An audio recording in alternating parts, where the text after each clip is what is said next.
And good morning and welcome to another edition of the College Football Show. My name is Ralph Williams. I am the host of this show. And let me talk to you. Yeah. What do you want to talk about today? What do you want to talk about? Guess what we got to talk about today? Michigan football, LSU football. I got two great people here with me today, Pensman and Brian Pettit. They are with Brandon Keeler, and they are down in the Carolinas with Brandon Keeler, enjoying some time down here with him.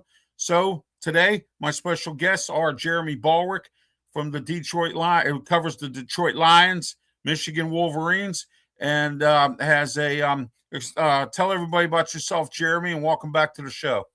Well, I've been busy, Ralph. This has been one heck of a season. Writing about the Lions has been a passion of mine as a lifelong fan. I got into it on accident, as you know. I made the comment on the right show at the right time and got asked to be a journalist about them, and I took it. And now I've been doing my podcast and writing for 4 seasons, and I've added the Jaguars and the Buccaneers with Roundtable.io. So things are going great. Sitting close to 600 subs because I like to grow organically. I want to do it the right way with my podcast. All right, very good. Thank you, Jeremy. Ryan Neal, Amped Up Sports, covers LSU. We're going to talk about Lane Kiffin and his what they call transfer from he was with Ole Miss and now he's with LSU. We're going to talk with Ryan about that today as well. That's why I have Ryan with me. Ryan, tell everybody about yourself and what you're up to, and then we're going to get into our introductions, and we got to pay some bills. So go ahead. Sure thing. My name is Ryan Neal. I was born in Lafayette, Louisiana. Been a lifelong LSU fan my whole life. I've covered them on the field for 3 years. Talked to former head coach Brian Kelly, a couple other staff, and former players who were on the team and recruits and stuff like that. I love the team, and I know everything about them, to say the least. All right. Broski Bears here. Yeah, it's been a while, Broski. Thank you for coming in. I'll be on with you guys on the Ken and Ken coming up soon. I've been busy with other stuff. I got my new show in Philly going on and some other things. So I'll be back soon. So, but thank you for participating in the show today. And also, I want to let everyone know this is our very first broadcast on the Sports Nuts Network. We are now part of the Sports Nuts Network. All sports programming connected with RW Media Productions is now on with the Sports Nuts as well. All right. And so we are during the week. Today we are not live, but this show will be put on later on the following stations: 95.5 KFCE in Terrell, Texas. Also, we're on 93.3 FM KJR in Seattle, and we're on the Hawaii Sports Radio Network. And I want to say hello to all my friends in Hawaii and all our friends that are participating in our show here today, or will be part of it. 107.5 The Ticket, Montgomery, Alabama.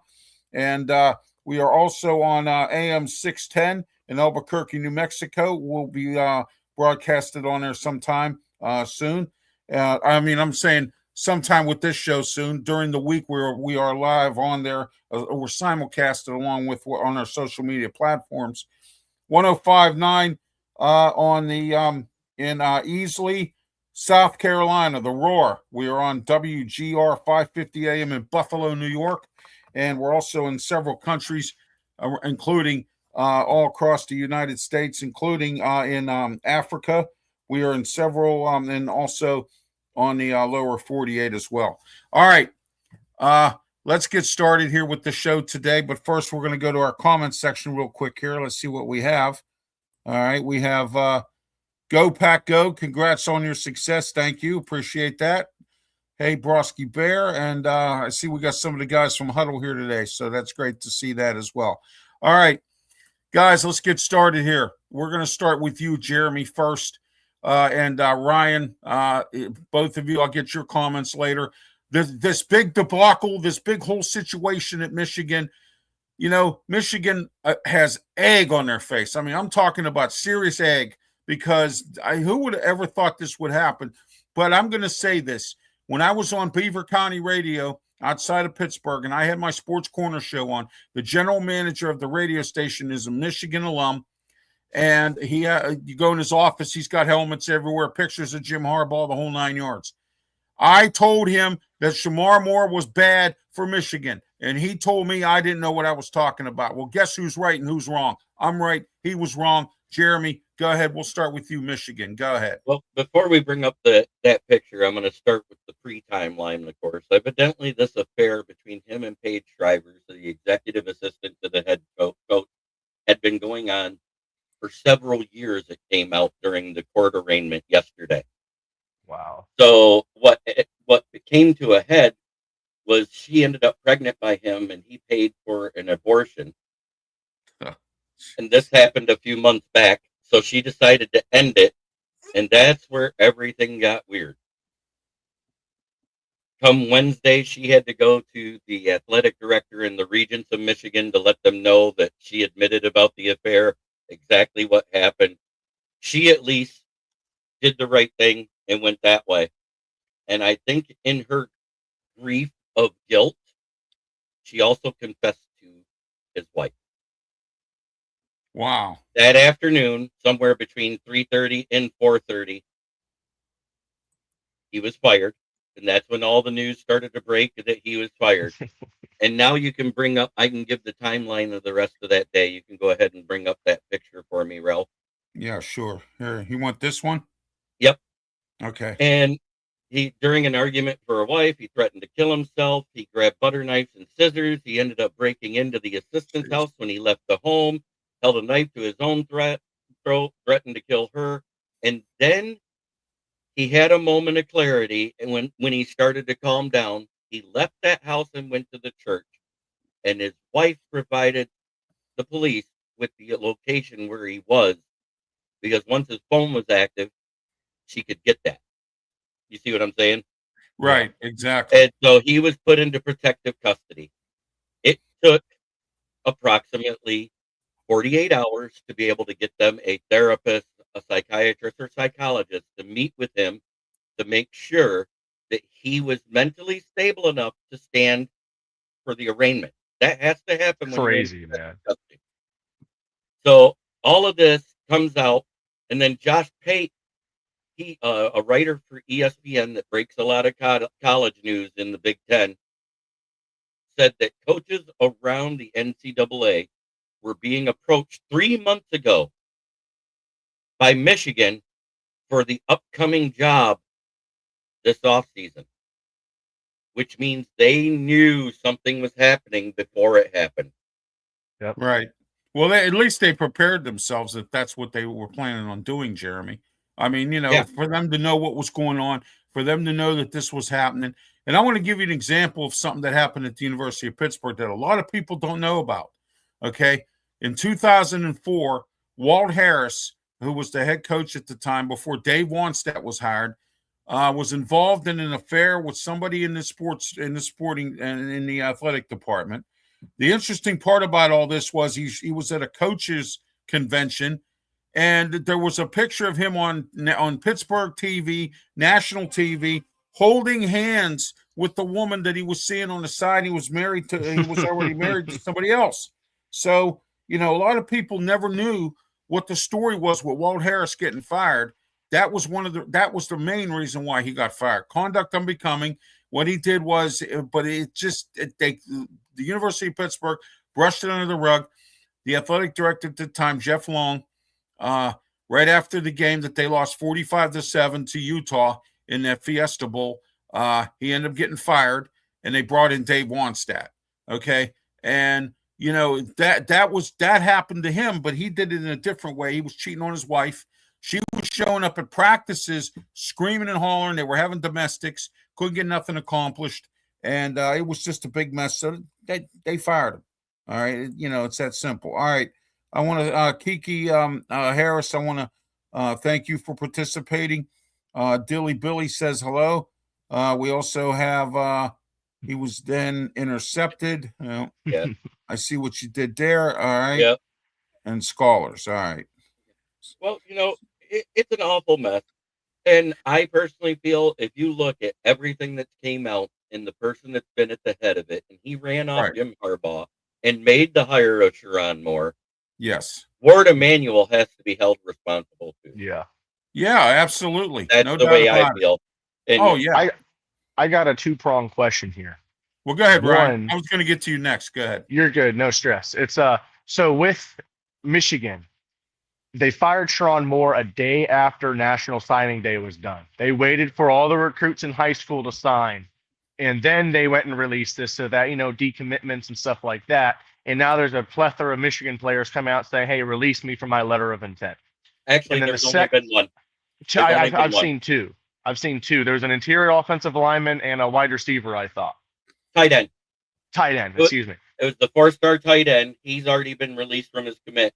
The other guy said he has not made a decision yet. Okay. I think a lot of them are waiting until the coaching hire to see what happens. Exactly. I watched interviews with them because I followed the Go Blue Wolverines page, which is directly out of Schembechler Hall with Chris Ballas. And in the interviews, most of them have said, I came here because it's Michigan. I represent the Block M, and I'm here for what Michigan has to offer outside of football.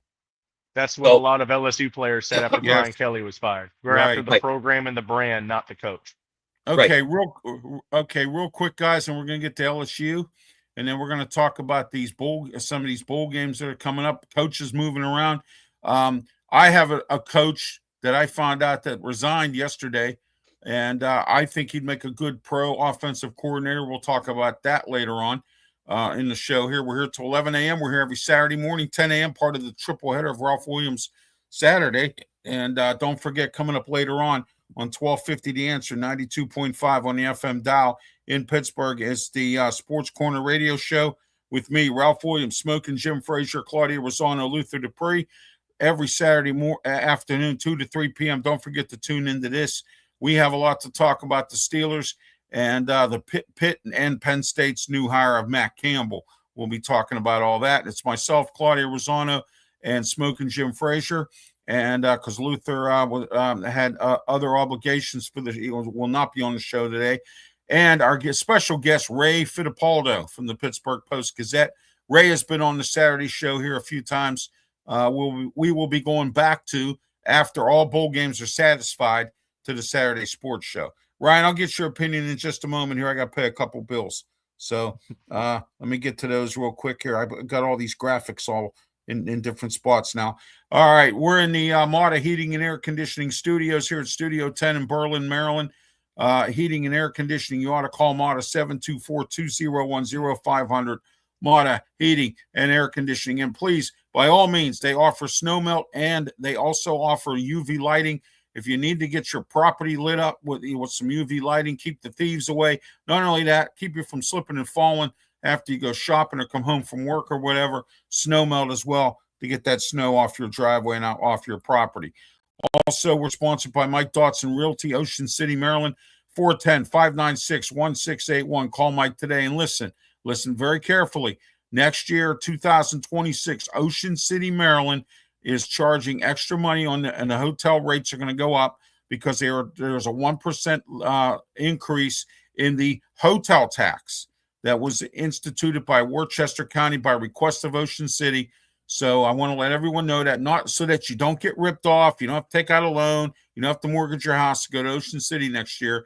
My suggestion is call Mike for a short-term rental. He has very good rates, good rentals.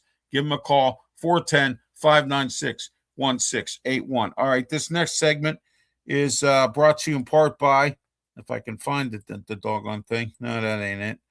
But let's see here. I got all these. Oh, here we go. There we are. All right, BigJimsBikes.com. Big Jim's Bikes and Scooters on Ocean City's Boardwalk, 3 locations. The Grand Hotel, Somerset, and he has one other location as well, 410-289-1203. Once again, please get your scooter order in. If you're handicapped like I am, he has handicapped scooters as well. And also on BigJims.com, open all year long, and he's there for you. I was there in March. He was there for me. I was there in the summertime. He was there for me. I was there in the springtime. He was there for me. I've also referred business to Big Jim. And Big Jim is great. He's been doing this for a long time. Big Jim's Bikes and Scooters. Get a hold of him today. 410-289-1203. All right. Ryan Neal, your thoughts on this Michigan thing that we're going to talk about, LSU and Lane Kiffin. Go ahead. Sure. I think, if I had $1 for every Michigan scandal in the past 3 years, I'd have $3, I think. So it's just like, I think it was a bad hire to begin with. I think Michigan wanted to fire Sharon Moore kind of last year, but because he did fairly well, beat Ohio State, they're like, you know what, let him go. And let him cook one more year. And then I think this is a complete off the field thing. I don't think this is really the Michigan athletics department's fault. Besides, they knew about it and they let it get as bad as it did. And this is what it turned into. So end of the day, I think Michigan is on the turnaround. They're going to get a new coach. The question is, they're at the end of the coaching carousel. Most teams may have made their moves. So are they going to pick scraps? Are they going to poach Kalen DeBoer, which that will be insane? And what's going to be, that's the biggest question for them. So yeah, I've heard Brian Kelly's name come up. I've heard take him. Every name's come up. I think Brian Kelly was the throw-in. This freeze-out that athletic directors are talking about doing with Notre Dame for not going to the bowl game after not making the CFP. Yes, we can talk about that as well. All the teams have backed out. So I'm going to give you the guys that I think are at the top of the list. Jed Fish, who was a former OC under Harbaugh back in 2015 and 16. Yes. That's the name I'm throwing around. Yes. Kalen DeBoer is interesting because guess what happened Thursday? Kalen DeBoer's daughter, who's a softball player at Washington, unfollowed all of her players, the Washington softball team, and followed Michigan softball team. What the hell? Oh my! So if that ends up happening, I'm not saying it is. If that ends up happening, it's weird that happened during this transfer portal period. Yep. Holy crap! Yeah. Alabama's in big trouble if Kalen DeBoer leaves because the other two. I don't know who they're going to get. Marcus Freeman of Notre Dame.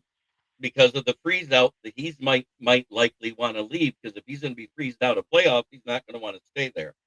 Right. Or out of scheduling too, because there's teams that are talking about not even scheduling out of the Power 5 conferences. Oh yeah, Notre Dame. So the other one is the Arizona State head coach. Those are the 4 biggest ones. I think Kenny Dillingham's a dog. I think all 4 of those would be way better than Brian Kelly. Yeah, I think just about anybody's better than Brian Kelly in my eyes. Hey, I think he's a great pick because you'll be saving LSU $54 million. $54 million. I know you do. I know why take him. Well, honestly, like Brian Kelly never fit LSU. He should have never came here to begin with. It was a stretch. He missed the culture. He couldn't vibe with Louisiana. Brian Kelly would be way more successful at Michigan than LSU. And so that's why I understand the sentiment where people are like, well, Brian Kelly, Midwest King. He was good at Cincinnati. He was And he really was good with the Good at Bearcats. Central Michigan. Yeah. yeah. So, But yeah. that's the MAC. That's not the Yeah. Big Ten. Right. And we saw what happened when he went to Notre Dame, and then when he went to LSU. It has Right. not been the same. It Yeah. has not No. been successful. He is not a Power 5 conference coach. That's what Yeah, yeah. I agree. I agree. Oh, absolutely. I agree 100%. We are simulcasted. We are on the Sports Nuts Network, Pensman Sports. Also, don't forget about Brian Pettit and the Tiger Stripes Media. Also, we are also on, let's see if I can, there's the Sports Nuts. And then we're also on, in Pensman, we're also on his network. And we're on the Tiger Stripes Media Network as well, which is Brian Pettit. And we're all part of the Sports Nuts Network as well. Don't forget to tune in on Tuesdays and Fridays, 7:30 p.m. For the Sports Nuts Show. Brandon Keeler, Matt Thomas, and Shane Owen. And also at times Pensman Sports, Brian Pettit, myself, we all contribute as well. Starting January 5, I will be more actively involved with the Sports Nuts Show as well. One other thing I wanted to bring to everyone's attention, do not forget, my show on Wednesday, 3 to 4 p.m., WWDB 860 AM in Philadelphia. Philadelphia, the city of brotherly love, has given me some big-time love here every Wednesday, 3 to 4 p.m., the Ralph Williams Show. Don't forget to tune in. Also on 860am.com. Get online onto their website, and I'll also be on social media. And every fourth Wednesday of the month, I will be doing a live call-in show as well. So, and I was on the phone yesterday with the station manager, and he wants me to come on more days. I've only been there for 2 weeks, and already my show's popular. So, he wants me on 2 more days. So I want to let Pittsburgh know, and I'm sorry to say it like this. Thank you for not signing me up during the week on one of your stations up there, because a couple stations up there that could have signed me, woulda, shoulda, and didn't, and decided they wanted to play games with me and my radio agent. Well, guess what, folks? I'm on Philly station. I'm going to be on there a couple more days coming up real soon. So, you know what? Toodaloo, hasta la vista, and all that other stuff. But I'm still on 1250 The Answer. This morning I was on 8 to 9 a.m. with the Ralph Williams Show. And this afternoon, as I mentioned earlier, 2 to 3 p.m., the Sports Corner radio show with me, Ralph Williams, Claudia Rosano, Smoke, and Jim Frazier. Our guest, Ray Fittipaldo, Pittsburgh Post-Gazette. I want to thank Salem Media also for letting me put my shows on their network as well. And we're simulcasting on the Sports Nuts Network once again. We're also on my social media platform. We're on my Facebook page, 2 Facebook pages, and we're also on my YouTube channel and on Kick Network as well, and simulcast on Kneecap Biting and the Motor City Detroit Lions. All right, let's go into we got Mickey Delaney. Morning, everyone, from Washington State. How are you, Mickey? Mickey, you're up early this Saturday, Mickey. Yes, I'm sorry. What's that, Jeremy? I said she's up awfully early this Saturday. Yeah, it looks that way. She's 3 hours behind us, so it's 7:30 a.m. Absolutely. All right, I'm going to be getting some new sponsors here, some for my handicap brethren. I want to talk about Scoot and Go. Go on Facebook, check out Scoot and Go. Go on their website. Guess what? Scoot and Go got some great Christmas specials for motorized scooters. Great Christmas specials. I just bought 2, one for my wife and one for my mom for Christmas this year. So, and the price is affordable, and all scooters are folding, and you can stick them in your vehicle and compactly put them away. All right, let's talk about LSU, Lane Kiffin, Ryan Neal. That's why I brought you on today. Ryan, go ahead about Lane Kiffin moving from Ole Miss to LSU. I heard his house is getting firebombed. People are spitting on him, throwing bubble gum at him, whatever, throwing eggs, flattening his tires. I mean, I'm just using it as a joke. You know what I mean? Crosshairs on the head, basically. Yeah, exactly. Yeah, exactly. So there you go. All right. With the whole thing, it's kind of like LSU made a home run hire, I think. They got a guy who's going to match the culture, who's going to bring an offensive scheme. LSU kept Blake Baker, who I think LSU had a top 3 defense in the country, with one of the worst offenses in the country, with what was being led by Coach Sloan, which is ripped to Kentucky because they hired him. And now Blake Baker, every game, they were holding them less than 20 points. LSU didn't score more than 24 points against a Power 4 team this year. Wow. That just tells you everything.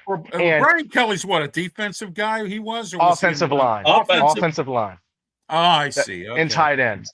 So Yeah. what's funny is when Jaden Daniels here, we have great offense, terrible defense. Yes. Jaden Daniels leaves, we get Blake Baker, great defense, terrible offense. It's like if we could just like flip those a little bit, it would have been awesome. But I think Lane Kiffin was a home run higher. But for poor old Ole Miss, I just got to say this is the difference in brands. There's an LSU symbol, then there's an Ole Miss symbol.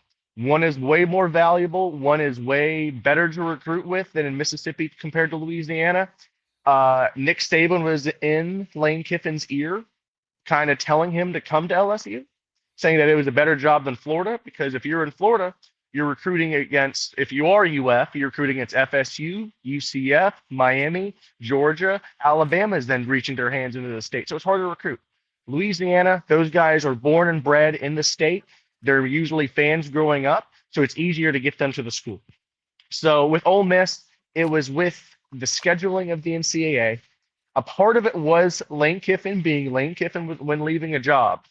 And then for the Michigan domino, I just want to put a DEFCON 1 scenario for LSU. Michigan hires Kalen DeBoer. Who do you think Alabama goes after next? The guy who used to be in. Yes. And yes, that is my biggest worry right now is that Kalen DeBoer goes to Michigan, and Alabama then looks 4 hours away to Baton Rouge. And I think Lane Kiffin is a bigger fan of Alabama than he is LSU. So, and that being said, he's being given a lot of money to coach LSU right now. yeah, He may not do it right away, but if things don't go well, yes, 2 years down the road, yep, when it's supposed to switch because he has his offensive players and his players in place, the third year is when a coach usually right. puts their stamp on a team. They So do a little bit right away. Right. I'm not saying that. One guy I listened to who's pretty close to LSU is Matt Moscona, one of my favorite guys. I've talked to him a couple times. I love him. And he said that if Lane Kiffin just decided, you know what, I don't coach at LSU, I'm going to go to Alabama, the only price tag he has to pay the school is $7 million. Wow. Right. Is that so that's all that they have to pay up then, right? Yes. So okay. But I mean, of course, he relinquishes the rest of his contract. Right. But it's kind of like, oh, I mean, if I'm Alabama, that's easy. That's easy to get right there. Yeah, absolutely. And you know what? It's going to be interesting. This coaching shuffle this year has just really been phenomenal, you know, with what's been going on. All right. This segment was brought to you in part by North American Millwright. Highway Radio Hits. Thursdays, 1 to 3 p.m. Tune in to me, Ralph Williams, as DJ Fun, as I do my music show on Highway Radio Hits from 1 to 3 p.m. We are having a competition between two bands that have had two different lead singers. This past Thursday, I did the Van Halen and Journey. What I did was I compared Steve Perry to Arnel Pineda, and I played one song with Arnel Pineda, a song that was written by the band with Arnel singing, and I did Steve Perry. Steve Perry won that one. All right, and I did Foreigner, or not Foreigner. I will be doing Foreigner this Thursday. Kelly Hansen versus Lou Graham. Which one did you like, or do you like as the leads? I've seen them. I've seen Foreigner at least a half dozen times with both lead singers, so I've had that privilege. All right, and Journey as well, I've seen with both lead singers. So I'm going to be doing that again this week, and then also the Journey competition, and then Van Halen, we did Sammy Hagar and David Lee Roth, and Sammy Hagar won that one. So it's just a lot of fun. Highway Radio Hits, tune in. I play some great music. They're the sponsor of this segment coming up right now. All right. I got something to say about that. The difference between Jeremy. David Lee Roth and Sammy Hagar. David Lee Roth was an excellent frontman and great live, but he was an okay singer compared to Sammy Hagar. Sammy Hagar, 100% is a better singer. Oh, Hagar was a better singer, songwriter, and he played the guitar. You know what I mean? I mean, David Lee Roth just was the one thing that I think that killed David Lee Roth's reputation was when in 2006, I think it was 15 or 16, if I'm not mistaken, and I watched it. Van Halen was on Jimmy Kimmel's show, and what happened was David Lee Roth was late showing up for the event. He was intoxicated. He had fallen. hit his nose on the ground, and he showed up with this big Band-Aid on his nose and could barely sing the lyrics. It was an embarrassing situation after that. I think Van Halen kind of said, you know what, I think this is done again. I have no disrespect for David Lee Roth, but when you act like a child and and disrespectful and everything else on Jimmy Kimmel, I mean, I could understand if you were in some club or something. I get that, but Jimmy Kimmel show live with many Americans watching, you know what I mean? And I was watching, and it was interesting to see this. And Sammy Hagar just did a tour this year. He did all his Van Halen songs. So, and he had who was the drummer for Led Zeppelin? That John passed. Bonham. Jason Bonham. Yeah, he had Jason Bonham as his drummer. So I just want to let everyone know that as well. So let's get away from music, get back to college football talk here. All right. All right. I love music. So I know. Yeah. I should do a music talk show, man. I know so much about music too. It's what do you think? Hey, check that out. Wow. A 94 limited edition Detroit Lions semi and trailer that I picked up yesterday. That's awesome. Jeremy will be joining me on Tuesday on the Sports Corner show right here on the Sports Nuts Network at 4:00 p.m. or 4:30. Jeremy, I need you at 4:30. Is that okay? That's fine. Okay, you said on Tuesday though, right? Yeah, Tuesday 4:30. I'm good. Yeah, because at 4:00 I got Dwayne Thomas coming on, and we're going to talk about for the very first time that I've ever talked about. I've been on shows where we have guests, but the first time I've ever talked about it is mental health and athletics. Okay, I got a gentleman coming on. His name is Dwayne Thomas. He is someone who was involved, or an athlete with a mental health issue. I believe he wrote a book, but he's going to come on and talk with us about how he handled it, because there are different ways that it can be handled, different ways that athletes handle their mental health. And this is the very first time I've ever done this. So you guys are all going to have to bear with me on Tuesday, because I've never had someone on like this that covers mental health. His name's Dwayne Thomas. He's a friend of mine. He's a friend of Brandon Keeler, who's been a very good person to me. And he recommended me to have him on. He's involved in mental health, and I believe he has a book. He was an athlete, and we'll see what happens from there. All right. North Carolina lost their offensive coordinator this week, Freddie Kitchens. Now, those of you who don't remember who Freddie Kitchens was, he was the offensive coordinator at Cleveland. Then he got bumped up to head coach. Okay. Freddie Kitchens resigned as offensive coordinator in North Carolina. It looks like the Bill Belichick era there is about to end, I think, unless it's going to go a couple more years. His buyout's only $1.6 million. This has been an embarrassing debacle. I've talked about this before. Ryan, let's talk about this. Freddie Kitchens gone. Now Freddie Kitchens is available. Chip Kelly's available. We got a whole bunch of guys getting available here. Coach is still out there looking for jobs. I heard Eric Bieniemy's name come up for a couple college coaching jobs as well. Ryan, go ahead. Freddie Kitchens, North Carolina. Go ahead. I'm kind of what do you mean? Where do I think he's going to go, or what? Yeah. Where do you think he could go, Ryan? Well, right now I'm just looking at the coaching vacancies available right now. We have Iowa State who's available, who's looking for a coach. Penn State's going to be looking for offensive coordinators, stuff like that. With But who is Iowa? I can't think of his name right. Matt Campbell. Yeah, Matt Campbell just got hired over there. Yeah. In Penn State, so great hire. Yeah, I think it's a great hire, but it's also my lifetime. I'm 26 years old. I've never seen Penn State amount to anything. So it's just kind of. I just mean to be. I'm just being. Me and I have seen them when they were great with Joe Paterno. I mean, that's right. What I mean. I went to get many Penn State games up at Pitt Stadium and whatnot. Trust me, I've seen some of your games. So. I'm sure, and I've seen some electric moments from that crowd on TV in my lifetime, and it's awesome. But I don't understand why. And I'm sorry to kind of bring this to something else. Fine, go ahead. Why Penn State waited? They fired James Franklin end of September? Yeah. I thought they should have gave the job to Terry Smith. I really do. They should have just handed him the job. I mean, he did a good job filling in as an interim coach. He's got him in a bowl game. So, and they ended up in some mediocre bowl anyway. they would have ended up with James Franklin like that. They should have not pulled the plug on this till the end of the season. I agree. They pulled the trigger too far ahead of time. And then Harvard has a better recruiting class than Penn State. They end up with egg on their face too. Yeah, because big egg. They waited too long. Right? And exactly. it ruined the recruiting class too. I mean, last I checked, Harvard has a better recruiting class than Penn State. What the hell is even that? And James, hey, don't spell Harvard out, man. They had a good football team not too long ago. Well, it's in the classroom, not on the field. Yeah, right. Exactly.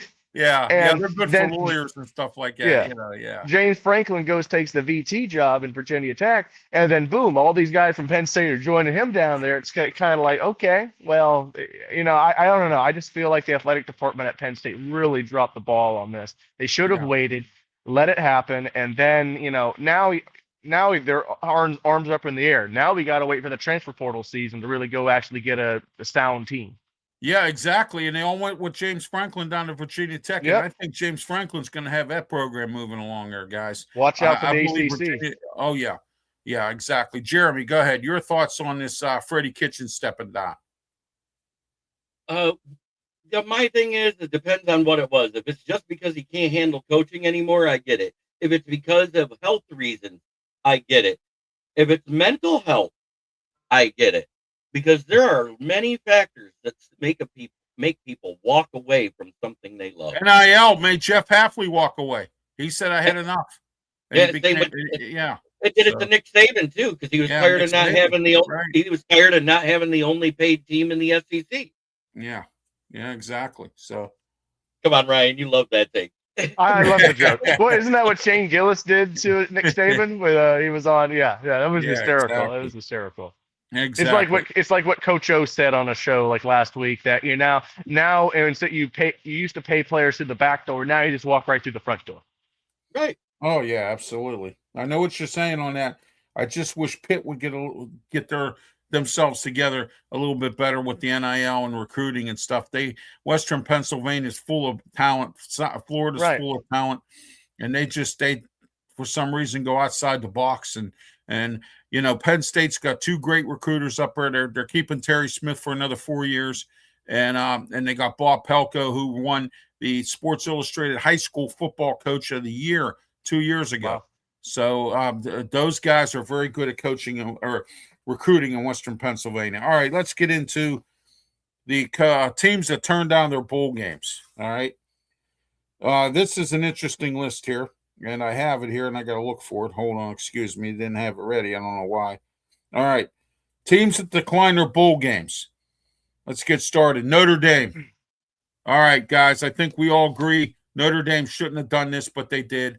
They make so much money on their NBC contract that it's just unbelievable.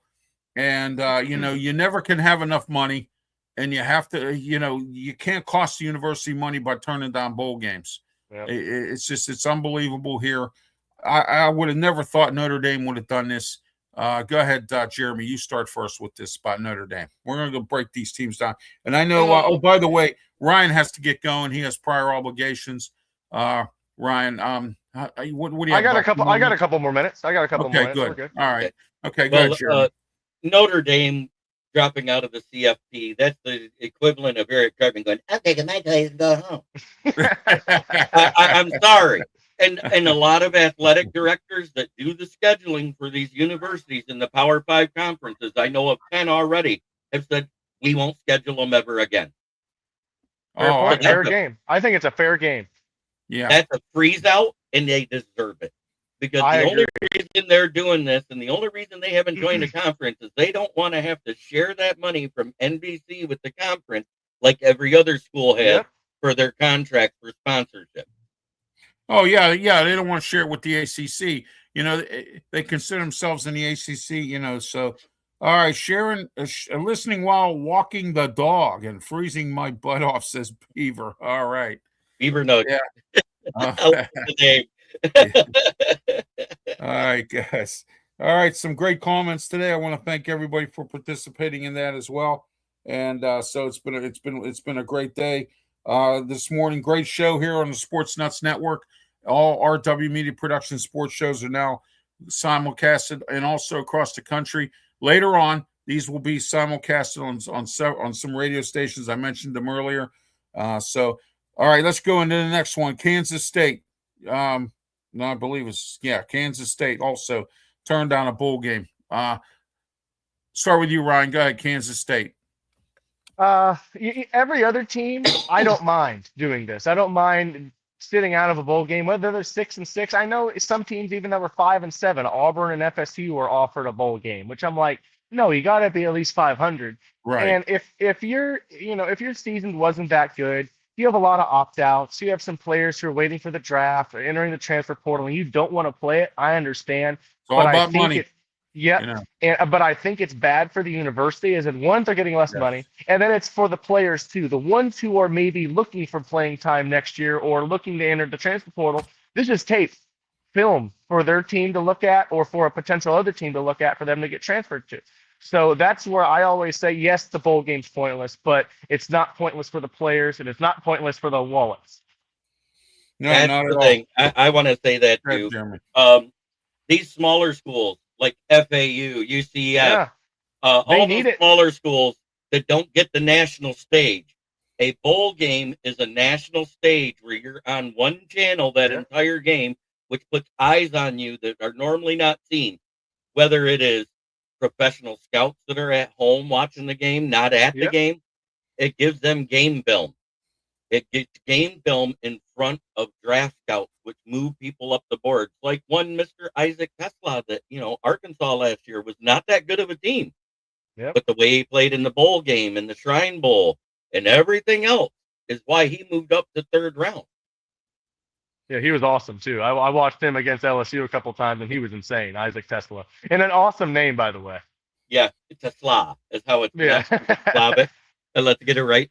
But I said when we drafted him, because I do a live draft show, and for the Lions, I said, look at that, the Fords bought a Tesla. But anyways, talk about making the most out of a little. He averages about 15 to 18 snaps a game. He's had 8 catches on 12 targets and 4 touchdowns. That's pretty good. All right, now let's get into not only Kansas State, let's talk about the University of the Rutgers Scarlet Knights. Greg Schiano's still there. I think he'll be a Joe Paterno. He'll be there forever. He'll be 80 years old, still coaching Rutgers. Nothing wrong with that, of course. I don't have an issue with that. But Rutgers, they're always 6-5, 7-5. They're satisfied with that. They like being in the Big Ten. They're in the wrong conference. They need to be in the AAC or something like that, or MAC conference. Rutgers. They're not that type of team to be in the Big Ten, but they turn their bowl game down as well. We're not going to go into Rutgers that much because we don't talk about Rutgers much. They've sort of fallen under the radar since they went to the Big Ten. When they were in the Big East, they were not a bad football team, but now that they're in the Big Ten, forget it. Yeah. All right, Iowa State, we know why they turned theirs down. Matt Campbell leaving for Penn State kind of took the wind out of their sails. I think we all three of us will agree that was a good move for them to do that. All right, Baylor. All right, Baylor. Thoughts on Baylor? Okay, we'll start with you, Ryan.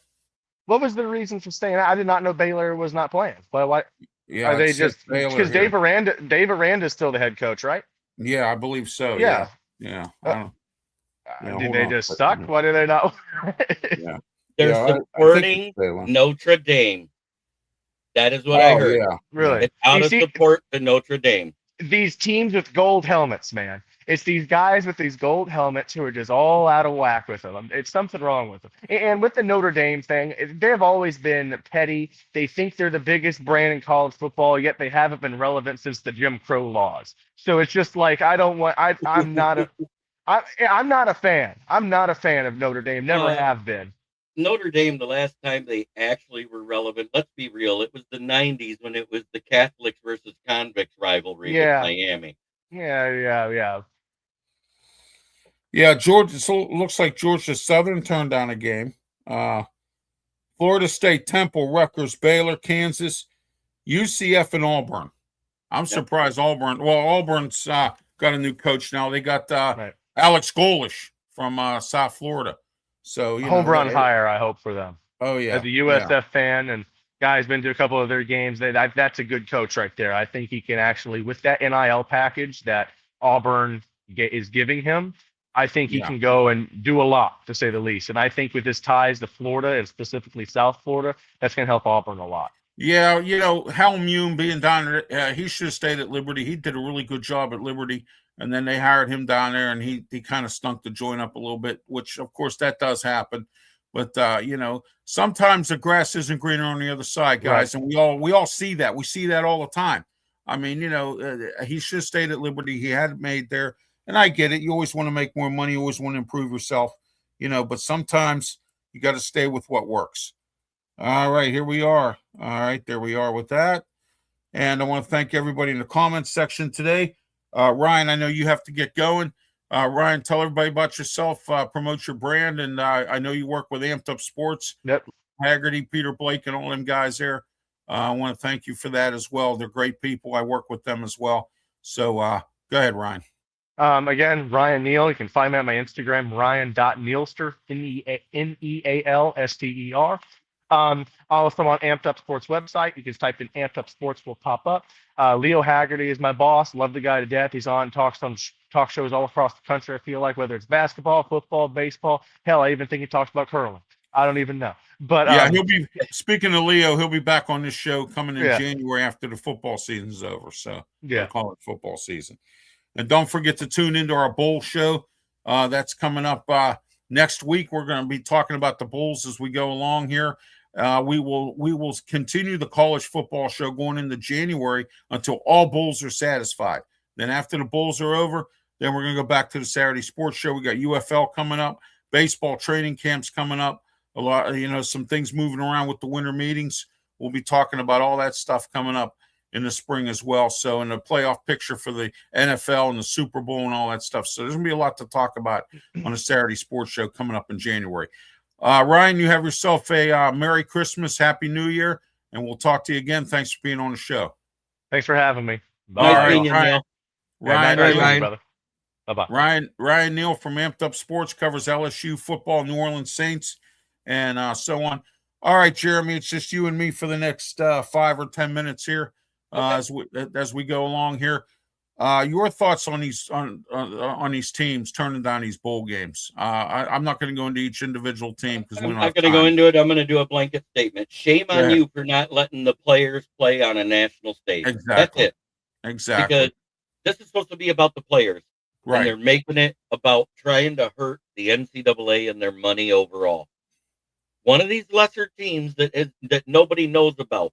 And I don't care what it is. They could bring up an FCS or an FDS school or even a community college. Right. Let them get out there and play. Let them have a prison team. A prison team like the Mean Machine or something. Well, that might be coached by Sharon Moore shortly. Yeah, there you go. Yeah, exactly. Hey, you know what? He's got the talent if that's the case. But here's the thing here, too. You think you're punishing the NCAA? The NCAA makes enough money. You're not punishing them. Okay, that's the whole useless thing of what they're doing here. It's totally useless and it's childish. All right, and like you said, the kids get affected by that because they don't get to show themselves on a national perspective. And then on top of all that, the university's losing money. I don't understand with today's day and age with these universities and this NIL. I'd be worried about losing $1. So, no matter what happens. You could take one of those teams that just got a new coach like Michigan State that just hired Pat Fitzgerald. Yeah. And put them in the place of one of those 5 and 7 teams, and they'll be happy to be there. But you know what? Exactly. It's not just them that makes the money. The two that sat out of the Big Ten, they'll still get paid. Right. Which that's not fair. If you're not going to play, don't get paid. Exactly. And they should be punished. And the NCAA is weak. You and I have had this discussion. I've discussed it all over the shows I've been on all across the country. All right. The NCAA needs to get their structure together, and they need to get it done, and they need to get it done soon because this is a runaway freight train. This is a bus that's going off the road, and it has to end. You and I talked about it, and I said within the next 10 years, the NCAA will probably no longer be a ruling factor over college sports. No, because of how they they're letting the inmates run the assignment and asylum in football. Yes, and you can't do that. I mean, The NIL, I've said this many times, needs a salary cap. All right, you need to put a cap on there. Tell every university or whatever it's based on their income and their student body and all that stuff, just like you do in high school. All right, if you don't have enough students to fill the football team, you drop down a class. All right, I've seen that happen. Yep. You know, What I suggested, instead of capping it, let them pay them as much as they want, but cap how much they can receive on a monthly basis. Make it no more than they need for housing, food, and whatever the classes cost per month. right. Right. Cap it off. Let's say a round figure. Let's say $7,000 a month. Cap it off there. Right. That way, exactly. it's like they're making a nice mid-level income anywhere else, and they can't blow all their money at once. I use this example all the time. Deion Sanders' one son is bankrupt. Okay.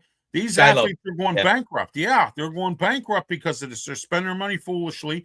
And when you're young and in college, you really don't think, you just spend your money like the way you are. You're away from mommy and daddy. You don't have their wisdom there, and you're out there spending all kinds of money and buying all kinds of things. And what happens is now they're going bankrupt. And you know what? I don't think the NCAA cares, because if they did, they would have classes on this, like these athletes, the universities should have classes. They should have people training these kids. Hey, watch your money. This is what you need to do. Put some away. I know your parents need it. Maybe you've lived in low income housing your whole life and you're there because your family needs the money. I get that. Okay. But you can't be bankrupt when you're 18 years old and trying to get into the pros, and you're bankrupt already. But before you even make it to get the big money in the pros. I mean, it's something that we need to bring back in high school.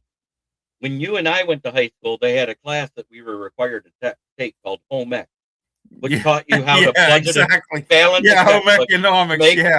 Make a budget, buy food, cook it. It made you do all of that, it also. Hey, I learned how to write out a check and finances a little bit in school. Balancing the checkbook and writing a check was taught in that class. Yeah. That class went away in the early 90s, and it hasn't came back. It hasn't come back since. Yep, exactly. It's an elective. It's still there. It's still taught, but nobody takes it. Right, exactly. And when it was a requirement. Well, the universities need to start doing this, because I'm going to tell you what, right now, a lot of these kids are going to go bankrupt again. There's going to be a whole mess of them out there. And the problem is we're going to have with this, Jeremy, is the fact that it's going to get so far out of hand. I don't think they can contain it. The NCAA is already involved in a runaway train that they can't stop, and it's a mess. As soon as they lost that Supreme Court case, they should have sat down and said, "Okay, what's the average monthly income a student needs to pay for college out of pocket?" Right. That's housing, food, everything they need, utilities, car payment. Right. Lump it all in there, and then say, "Okay, $7,000 per month, or $10,000 per month, or $5,000, whatever it was." Do it like a nursing home. Nursing homes take your money when you put your loved ones in there, and they give them a $60 siphon or something to go whatever. Well, that's maybe do that. That should be the stipend, and the rest of it goes into a trust fund for when they graduate or go pro. That's what I was getting at. Right, exactly. Yeah, and also to cover their tuition. You know what I mean? I mean, so. Because what happens if you're a walk-on? You get some NIL money because you're good, but you don't make the team the next year. Oh, yeah, exactly. Yeah. So if you're getting all that money up front and you blow it all, and then you don't have the money, you have to drop out of college because you can't afford it, because they took away that quarter scholarship they gave you as a walk-on. Oh, yeah. Yeah, they do that. Okay. Jeremy, it's been a pleasure as always. Promote yourself. Tell everybody how they can get a hold of you. Well, you can find my writings about the Lions and other teams in the NFL on the SouthFloridaTribute.com. You can also find it on roundtable.io for my takes on the Jaguars and the Buccaneers. Then you can find me on my channel, which is Kneecap Biting with the Motor City Lions, where I go live every day. And when I stream with somebody else, I stream it to my channel as well, simulcast. That way we get comments and everything else. I just hate this whole sitting out the bowl game thing more than I even hate the NIL. The NIL, I get it. The NCAA has been making billions off of these kids for years, and it's about time they got something out of it. But other than that, I hate it. Yeah, well, at least they did. They made some new rules for the transfer portal. They need to do the coaching thing too. Once until your team's bowl game is satisfied, you can't do anything until it's Right. satisfied.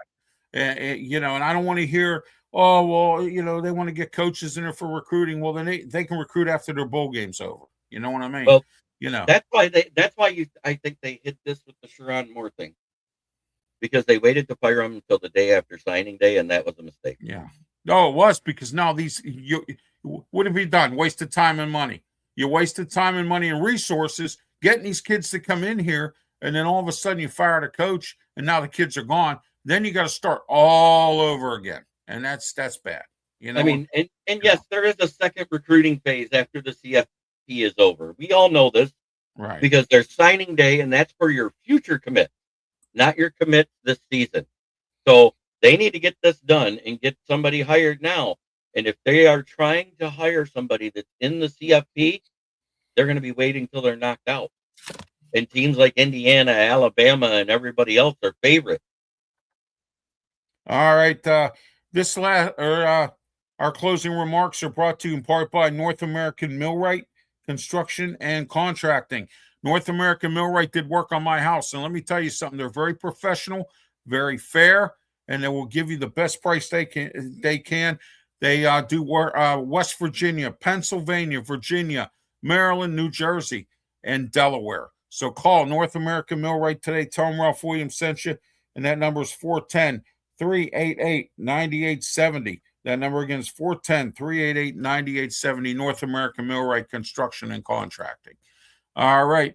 Jeremy, thank you for being part of the program today. I appreciate it. And we'll have you come on some other time. And excuse me.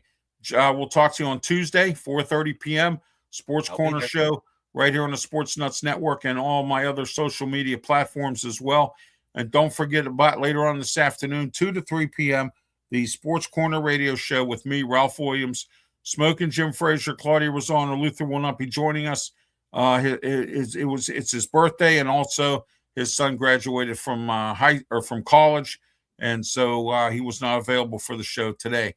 And our guest is Ray Fittipaldo, Pittsburgh Post-Gazette columnist who covers the Pittsburgh Steelers. Also, one quick note: tomorrow, Brian Pettit, Pensman, and myself are doing well. Brian Pettit and I, more or less. Pensman's on a trip right now, and I'm not sure if he's going to be back, but we're going to be doing a show tomorrow. It's going to be a post-game NFL show instead of a post-game Steelers show, because Steelers play Monday night. We don't do Monday night football game post-games, but we will be doing a post-game. It's going to be called an NFL post-game, and we're going to talk some more about this Michigan situation as well tomorrow afternoon. We're looking at maybe around 5 o'clock. Stay tuned to my social media platform, Sports Nuts, and also the Tiger Stripes Media and Pensman Sports for all your details. Until next Saturday, I'm Ralph Williams for Jeremy BALLREICH. Everybody have yourselves a great day, and please, by all means, stay warm and please be safe as well. Thank you, and once again, please be safe, I urge you. And also stay warm and stay out of cold, and have a Merry Christmas and a Happy New Year if I don't talk to you. Or if you're going on an early trip to get out of town for Christmas, have yourself a Merry Christmas and New Year. Have a good one. Thank you.